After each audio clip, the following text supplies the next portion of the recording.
The same separators that separated the wheat from the chaff apply here in 2024 that applied back in 1924. We'll apply it in 2034 and 2044 and beyond.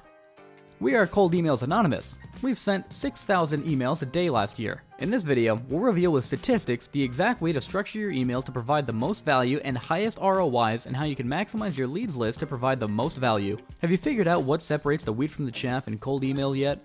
Hint, it's the same as any other business. So essentially, the 6th cold email commandment for our 6th step of Cold Emails Anonymous is that you must provide value. Think from their perspective. You need to get them something like a report or delivery they would have received from a good employee, because that is essentially what you're trying to do. You're trying to convince them to exchange pay for your services, just like an employee.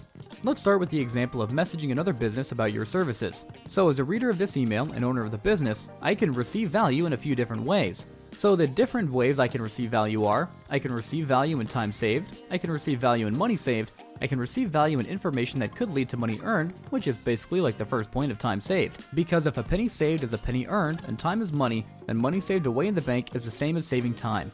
What do you notice about the 3 ways I, or the business owner, receives value? Well, one is that we all relate to time or money, but the second and more prevalent is that they all start with I can receive. What this indicates is that your emails must be reader-centric. Everything is about the reader, because in the reader's world, it really is. That's the point, everything is about the reader. The second thing you might notice is the need to save time. The need to save time implies that there is a finite commodity of it. Right off the bat, one way you can save the reader time is by not drowning them in stuff they don't want to read. So you can keep it short and sweet. That means, in our initial email at least, it is likely best to avoid writing too much. If you are following along in step 2 of the Cold Emails Anonymous 12-step program, you learned that you want to be writing no more than 50 to 70 words. In this 50 to 70 words is where you need to pique their interest enough to make them think that you have the potential to maybe, just maybe, grow their money stack or their time bank. According to Reply.io, there is actually a mathematical optimum number of paragraphs that are most likely to get replied to. As you can see by this graph, the mathematical optimum of 2 to 3 paragraphs is the best packaging method to get a reply by quite a significant margin, by being well over 33% more likely to receive a reply than using other numbers of paragraphs. So when we talked about structuring that value, it's best to ship it off in 2 to 3 paragraph packets of value. You might be thinking, how can I provide value in 50 to 70 words and 2 to 3 paragraphs? Well, you likely can't. So you respect their time, and again, if you've been watching, try to pique their intrigue enough to book into a meeting. Only after can you begin this more nuanced courting pattern. The ensuing email sequence needs to be jam-packed with value for the reader. Don't just blather on about your features and corny, I'll circle back around emails. Try dropping some value bombs and sprinkling in a soft pitch or two. See how far it'll take you. Remember, every interaction is a touch point somebody experiences with your company. It leaves a true impression of your brand. It is not something that can be taken lightly, especially if your niche is a small one. Differentiate you and your system by adding value. Your emails don't add value. By an extension, your service likely won't add value, is what the email reader is going to subconsciously think. Okay, provide value. Simple enough. But how do I squeeze the most juice out of this lemon to push the needle? To maximize the email list you do have, you're going to very likely have to segment your leads. Depending on your offer, this could be 2 to 3 different major categories. Anybody taking this seriously is going to have numerous subcategories within each category in most situations. For our purpose, let's say you have 2 major categories. This is how they're usually set up. Category 1 is the one that you want to use baby gloves on with and add as much personalization as possible. These would be your grand slams, your enterprise clients that would take care of an entire quarterly growth goals all on their own. Or they're the client who would make it so that you didn't need any others. Whoever they are, these are your VIPs. Category 2 is the category that is a bit more generalized and usually for lower ticket offers.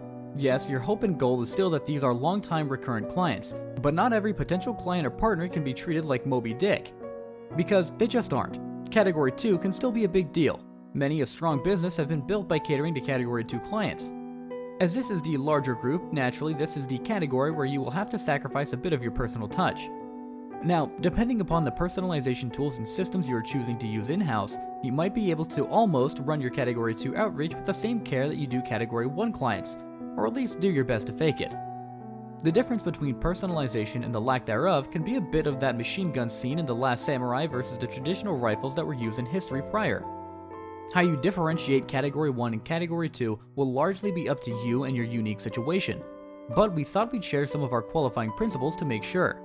As we'll cover in one of our steps later, most forms of business will get 80% of their profits from 20% of their products/efforts. You may find that this Pareto principle trend holds the same for your cold email blasting. It might be Category 1 becomes your Pareto focus. It might be Category 2. In our opinion, if it is a lead that you are 100% wanting to land and 100% do not want to screw up your future prospects with the same lead, it's best to stick one of those bulldogs from your sales team on them. But for everything else, as we've discussed before, it's a numbers and optimization game. So you want to get a high quality batch of leads and get to setting and measuring basically. For our particular niche, we were able to scrape a large percent of our 4 million person market for one of our lower ticket offers. Off the bat, that's a lot of leads that are going to take some serious work to get through. Time is essence and it's also money. So if you get up to where we are and are blasting 5,000 plus emails a day, that'll put you over 150,000 per month. That's over 1.8 million emails per year. If you had a cleaned email list truly 4 million long, you'd be better off running 12,000 emails a day just to hit each person's inbox once. When you're scaling to thousands of emails a day, even the smallest of numbers begin to matter. It's all about tipping the scale. We'll be talking about some of the ways you can trim down and optimize these lists in one of our next Cold Email Anonymous steps. So you've gotten your clean lists, and you've got your statistically crafted opening emails. What's next?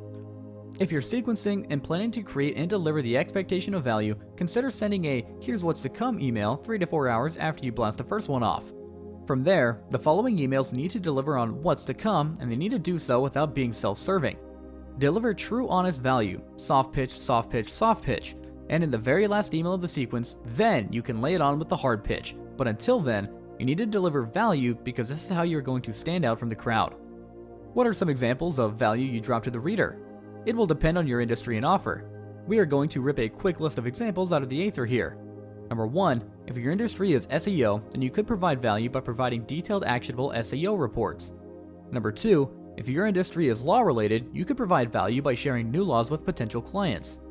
Number 3, if your industry is information info, you could provide exclusive information or original data. Number 4, if you specialize in lead generation, you could provide value by providing a curated list of leads. Anyways, you get the point. You've got to deliver meat and potatoes. Providing the actual value is what results in the actual currency transfer into your wallet. The 6th step of Cold Emails Anonymous is that you need to deliver value like a waiter delivering bread. The initial email itself really only needs to raise intrigue levels enough for there to be the belief that there is an inkling of value worth squeezing some juice out of.